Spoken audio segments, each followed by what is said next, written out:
નમસ્કાર વિદ્યાર્થી મિત્રો, કેમ છો? આજે આપણે સામાજિક વિજ્ઞાન વિષયમાં ધોરણ 8માં પાઠ 6માં આગળનો ટૉપિક શીખવાના છે. તો પાઠ 6 અંગ્રેજ શાસનની ભારત પર અસર. આજના વિષય વસ્તુના મુદ્દા છે, જેમાં આપણે મુખ્ય ટૉપિક જે ગયા તાસનો ચાલે છે, ભારતીય વેપાર અને ઉદ્યોગોનો વિનાશ. એમાં આપણે જોઈશું ભારતના ગૃહ ઉદ્યોગોની દુર્દશા. તો ચાલો બાળકો, પાઠની શરૂઆત કરીએ. વિદ્યાર્થી મિત્રો, આપણે પાઠની આગળ શરૂઆત કરીએ એ પહેલાં જે આપણે આગળ શીખી ગયેલા એકવાર ઝડપથી યાદ કરી લઈએ. તો કાચો માલ કોને કહે છે? યંત્રો કે માનવ બળ દ્વારા વપરાશી ચીજવસ્તુઓના ઉત્પાદન માટે જે મૂળ સ્વરૂપની વસ્તુઓનો ઉપયોગ થાય છે ને, તેને કાચો માલ કહે છે. ત્યારબાદ અંગ્રેજ શાસન સમયે આપણે વાત કરીએ તો અંગ્રેજોને કયા કયા વિસ્તારોની દીવાની સત્તા પ્રાપ્ત થઈ હતી? તો બંગાળ, બિહાર અને ઓરિસ્સાની દીવાની સત્તા પ્રાપ્ત થઈ હતી. તો તે વખતે ખેડૂતોની પરિસ્થિતિ કેવી થઈ ગઈ હતી? તો તે વખતે ખેડૂત વર્ગ એ આખો પડી ભાંગ્યો હતો. ખેતીવાડી પણ પડી ભાંગી હતી. અંગ્રેજો દ્વારા જે વધારે પડતું મહેસૂલ ઉઘરાવવામાં આવતું, તેના કારણે ખેડૂત વર્ગ પાયમાલ થઈ ગયો હતો. ખેડૂતો ઘરના દાગીના વેચીને પણ મહેસૂલ ભરી શકતા નહીં. પરિણામે તેમની જમીન પણ વેચી નાખવામાં આવતી અને ઘણી ખરી જમીન તો પાછી દેવામાં પણ ડૂબી જતી. તો સાથે સાથે ખેડૂતો સાહુકારોની ભારે વ્યાજ પ્રથાનો ભોગ પણ બનીને પાયમાલ થઈ ગયા હતા. ત્યારબાદ બંગાળમાં દારૂણ દુષ્કાળ એ ક્યારે પડ્યો હતો? તો 1770માં. કયા ગવર્નર જનરલે કાયમી જમાબંધી નામની મહેસૂલ પદ્ધતિ અમલમાં મૂકી? તો ગવર્નર જનરલ કોર્નવોલિસ. ત્યારબાદ કોના સમયમાં મહેસૂલ ઉઘરાવવાનું કામ એ કલેક્ટરોને સોંપવામાં આવતું? તો વોરન હેસ્ટિંગ્સ. અને જિલ્લામાં એટલે કે દરેક જિલ્લામાં મહેસૂલ ઉઘરાવવા માટે કલેક્ટરની નિમણૂક કોણે કરી હતી? કોર્નવોલિસે, જે ન્યાય આપવાનું પણ કામ કરતા. ત્યારબાદ દેશની કરોડરજ્જુ જેવી ગ્રામ સ્વરાજ્યની સંસ્થા એ કઈ હતી? તો એ ગ્રામ પંચાયતો. ત્યારબાદ આગ્રામાં કયું ફરમાન બહાર પાડવામાં આવ્યું હતું? તો આગ્રામાં એ ફરમાન બહાર પાડવામાં આવ્યું હતું કે દરેક હિન્દીએ અંગ્રેજને સલામ ભરવી. જો તેમ ન કરવામાં આવે તો તે દંડ કે સજાને પાત્ર ગણાતું.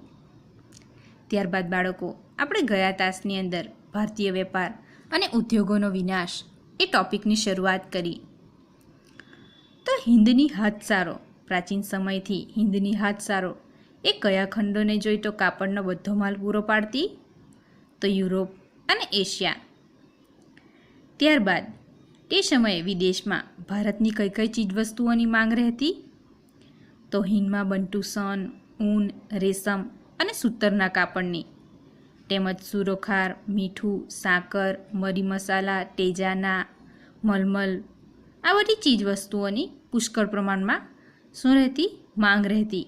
જેના કારણે આપણે આ બધી ચીજવસ્તુઓની નિકાસ કરતા. તેના બદલામાં ભારતને શેની આયાત થતી? તો સોના ચાંદીની આયાત થતી.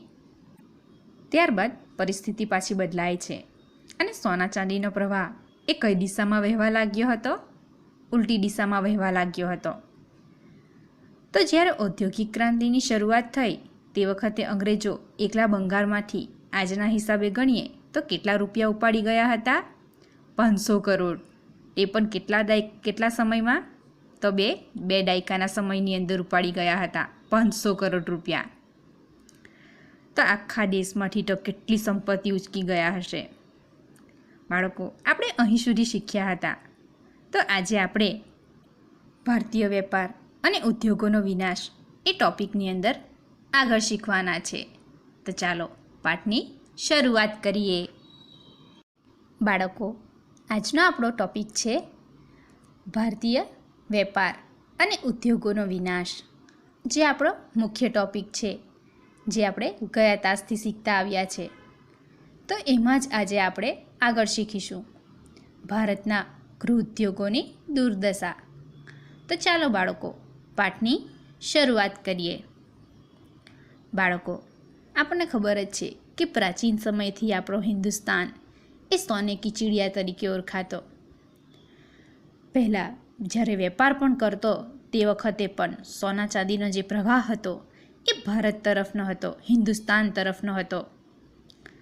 તો જ્યારે અંગ્રેજ શાસનની શરૂઆત થઈ ત્યારે આ પરિસ્થિતિ પણ બદલાઈ. તો ધીમે ધીમે અંગ્રેજ શાસનનો અનુભવ એ ભારતીય માટે એકદમ કડવો રહ્યો. સાથે સાથે અંગ્રેજ શાસનની શરૂઆત થઈ ત્યારથી તેઓએ ખેતીવાડીને પણ પાડી ભાંગી. તો વધારે ને વધારે મહેસૂલ ઉઘરાવાને કારણે ખેડૂત વર્ગ આખો પાયમાલ થઈ ગયો.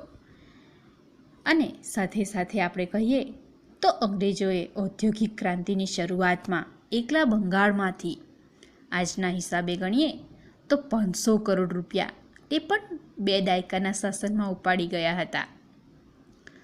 તો બાળકો, અંગ્રેજોનું જે શાસન હતું એ ભારતીય માટે કડવો અનુભવ. ખેતીવાડીને પાડી ભાંગી. હવે ઉદ્યોગો તરફની વાત છે કે ઉદ્યોગો ભારતના એ કેવી રીતે પડી ભાંગ્યા. તો ચાલો એ પણ આપણે સમજીએ.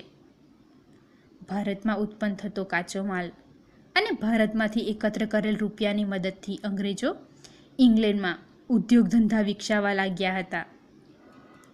તો બાળકો, એ પહેલાં આપણે વાત કરીએ તો કોઈ પણ ઉદ્યોગ ખોલવો હોય તો શેની જરૂર પડે? તો તે માટે શ્રમિકોની જરૂર પડે ને, કે પછી સીધો તૈયાર માલ થઈ જાય? ના, તે માટે શ્રમિકોની જરૂર પડે. સાથે સાથે કાચો માલની જરૂર પડે. કાચો માલ તો મેં તમને આગળ શીખવ્યું છે. તો કાચા માલના ઘણા ઉદાહરણો પણ જોઈ ગયા. તો બાળકો, હવે એમ માનો કે ખાંડનો ઉદ્યોગ શરૂ કરવાના છે. તો ખાંડનો ઉદ્યોગ માટે શ્રમિકો તો છે, ચાલો. તો એના માટે કાચો માલ કયો બનશે? તો શેરડી. તો શેરડી હશે તો જ ખાંડનો ઉદ્યોગ વિકસી શકે. તો શેરડી એ કાચો માલ બને છે ખાંડના ઉદ્યોગ માટે.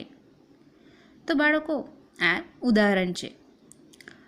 તો ભારતમાંથી તે વખતે ઉત્પન્ન થતો કાચો માલ અને ભારતમાંથી એકત્ર કરેલ રૂપિયાની મદદથી બાળકો, તે વખતે અંગ્રેજો જમીન ઉપરથી મહેસૂલ લેતા. ખેતીવાડી તો પડી જ ભાંગી, પણ એમાંથી જે લોકોએ મહેસૂલ એકત્ર કર્યું અને ભારતમાં પણ બીજા ઘણા કારણોસર અંગ્રેજો એ પૈસા ઊભા કરતા હતા. તો ભારતમાંથી ઉત્પન્ન થતો કાચો માલ અને ભારતમાંથી એકત્ર કરેલ રૂપિયાની મદદથી અંગ્રેજો ઇંગ્લેન્ડમાં ઉદ્યોગ ધંધા વિકસાવવા લાગ્યા. તો ઉદ્યોગ ધંધા જો શરૂ કરવા હોય તો એના માટે કાચા માલની જરૂર પડે, મૂડીની જરૂર પડે. તો મૂડી બી ભારતમાંથી મળી રહી. પૈસાની જરૂર પડે ને, તો પૈસા બી ભારતમાંથી મળી ગયા અને કાચો માલ પણ મળી ગયો. તો ઉદ્યોગ ધંધા તો વિકસવાના જ. તો ઇંગ્લેન્ડની અંદર ઉદ્યોગ ધંધા એ વિકસવા માંડ્યા. અંગ્રેજો ક્યાંના હતા? ઇંગ્લેન્ડના હતા. તો ઇંગ્લેન્ડના ઉદ્યોગ ધંધા ભારતમાંથી ઉત્પન્ન થતો કાચો માલ અને ભારતમાંથી એકત્ર કરેલ રૂપિયાની મદદથી ઇંગ્લેન્ડમાં ઉદ્યોગ ધંધા વિકસવા લાગ્યા. તેમના કારખાનાઓ પણ ધમધમવા લાગ્યા. બાળકો, તે સમયે ઇંગ્લેન્ડમાં બનતો માલ એ ભારતમાં જકાત વગર આવતો. તો બાળકો, ઇંગ્લેન્ડમાં બનતો માલ જે હોય છે, તૈયાર માલ, એ ભારતમાં જ્યારે વેચાણ અર્થે આવે છે ત્યારે તે જકાત વગર આવતો. તો બાળકો, પ્રશ્ન થાય ને, જકાત એટલે શું? તો જકાત એટલે કે આપણા દેશની વસ્તુ જો બીજા દેશમાં વેચાણ અર્થે મૂકીએ તો પહેલાં તેની ઉપર જકાત ચૂકવવી પડે, એટલે કે વેરો ભરવો પડે. પછી એ દેશમાં આપણી વસ્તુ વેચી શકીએ. અથવા તો કોઈ વિદેશી કંપની પોતાનો માલ આપણા દેશમાં વેચાણ અર્થે મૂકવા માંગે છે તો પહેલાં તેણે પરવાનગી લેવી પડે અને પછી વેરો પણ ભરવો પડે, એટલે કે જકાત ભરવી પડે. પછી એ માલ ભારતની અંદર વેચી શકે. તો તે સમયે પણ જ્યારે અંગ્રેજોનું શાસન હતું તે વખતે જ્યારે ઇંગ્લેન્ડમાં બનતો માલ એ ભારતની અંદર જકાત વગર આવતો. તો બાળકો, અંગ્રેજો ક્યાંના હતા? ઇંગ્લેન્ડના હતા. અને ભારતની અંદર તે વખતે અંગ્રેજોનું રાજ હતું. તો અંગ્રેજો ભારતની અંદર તે વખતે ઇંગ્લેન્ડથી જે માલ આવતો, તૈયાર માલ, તો એની પર જકાત નહીં નાખતા અને ભારતની અંદર ઇંગ્લેન્ડમાં બનતો માલ એ જકાત વગર આવતો. જ્યારે હિંદના કાપડ ઉપર 80% સુધીની જકાત નાખવામાં આવતી. તે વખતે હિન્દુસ્તાનમાં તૈયાર થયેલું કાપડ જ્યારે એ વેચાણ અર્થે ઇંગ્લેન્ડ મોકલે છે ત્યારે તેની ઉપર કેટલા 80% સુધીની જકાત નાખવામાં આવતી. તો બાળકો, અંગ્રેજોનો માલ ભારતની અંદર વગર જકાતે આવતો અને ભારતનો માલ જ્યારે ઇંગ્લેન્ડ જતો તો તેની ઉપર 80% સુધીની જકાત નાખવામાં આવતી. એટલે કે જો 100 રૂપિયાની વસ્તુ હોય તો 80 રૂપિયા તો જકાતમાં જ આપી દેવાના. તો બાળકો, અહીં શું થયું? પરિણામે ભારતમાં ઉત્પન્ન થતો માલ ભારતમાં જ મોંઘો પડવા લાગ્યો. તો અંગ્રેજોના માલની સામે ભારતનો માલ કેવો થવા માંડ્યો? મોંઘો પડવા લાગ્યો. કારણ કે અંગ્રેજોનો માલ એ તો વગર જકાતે આવતો અને ભારતના માલ ઉપર ઇંગ્લેન્ડ જ્યારે વેચાણ અર્થે મૂકતા તો 80% સુધીની જકાત લાગતા. તો અહીં ભારતનો માલ ભારતમાં જ મોંઘો પડવા લાગ્યો. કારણ કે લોકો તો સસ્તી જે કિંમત હોય એ વસ્તુ ખરીદશે ને. તો ભારતમાં જકાતમાં વધારે પૈસા લાગ્યા એટલે ભારતની વસ્તુની કિંમત પણ થોડી ઊંચી તો રાખે જ, પણ ઇંગ્લેન્ડના માલની સામે ભારતનો માલ એ મોંઘો પડવા લાગ્યો. એના કારણે શું થયું કે આ હરીફાઈમાં ભારતીય હસ્ત ઉદ્યોગો અને ઉદ્યોગ ધંધા ચાલી શક્યા નહીં. એના કારણે આપણા ભારતીય ઉદ્યોગો પડી ભાંગ્યા. બાળકો, તમે અહીં જોઈ શકો છો, આ છે ચિત્ર ભારતના ગૃહ ઉદ્યોગોની દુર્દશાનું. તે વખતે અંગ્રેજોની નીતિના કારણે ભારતના ગૃહ ઉદ્યોગો પડી ભાંગ્યા. આ અંગ્રેજ નીતિના કારણે કાપડ બનાવવાના, ધાતુઓના, કાચના, કાગળના, વાહનો બાંધવાના વગેરે આપણા અનેક હુન્નર ઉદ્યોગો નાશ પામ્યા. બાળકો, તમે અહીં જોઈ શકો છો કે કઈ રીતે આ કારીગર વર્ગ એ બેકાર બન્યો છે. લાખો કારીગરો તે વખતે બેકાર બન્યા હતા અને ધીમે ધીમે ભારતના ગ્રામ્ય કારીગરોની ગરીબાઈ એ વધવા લાગી. જો બાળકો, હવે તમને ખ્યાલ આવે છે ને કે કઈ રીતે સોને કી ચિડિયા તરીકે ઓળખાતો આપણો ભારત દેશ, હિન્દુસ્તાન આપણો, એ કઈ રીતે ગરીબાઈની જંજીરમાં જકડાઈ રહ્યો છે. તો એ બધું અંગ્રેજ નીતિનું જ પરિણામ છે. તો બાળકો, કયા કયા હુન્નર ઉદ્યોગો તે વખતે નાશ પામ્યા? તો કાપડ બનાવવાના, ધાતુઓના, કાચના, કાગળના, વાહનો બાંધવાના પણ આવા બધા ઉદ્યોગો નાશ પામ્યા.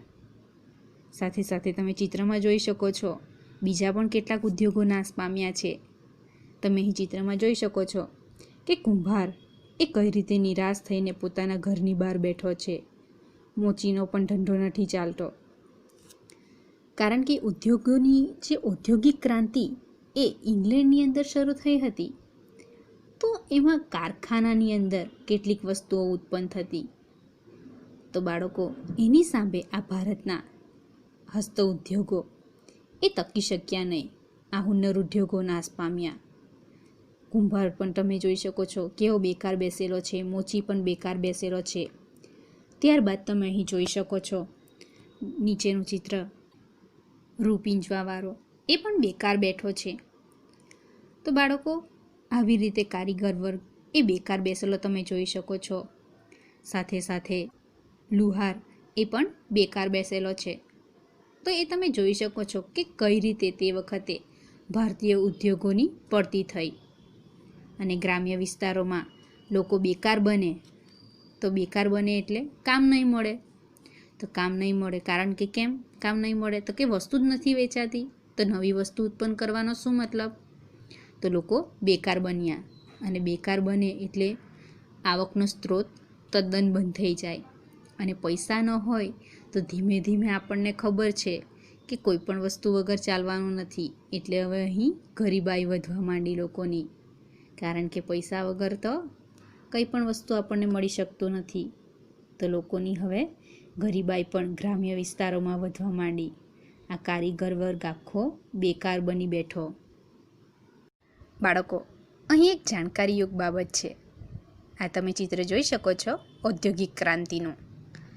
ઇંગ્લેન્ડની અંદર 14મી સદીની અંદર ઔદ્યોગિક ક્રાંતિ થઈ હતી અને ઉદ્યોગો એ ખૂબ ઝડપથી વિકાસ પામ્યા હતા અને એના કારણે રાષ્ટ્રની પ્રગતિ પણ ખૂબ ઝડપથી થઈ હતી.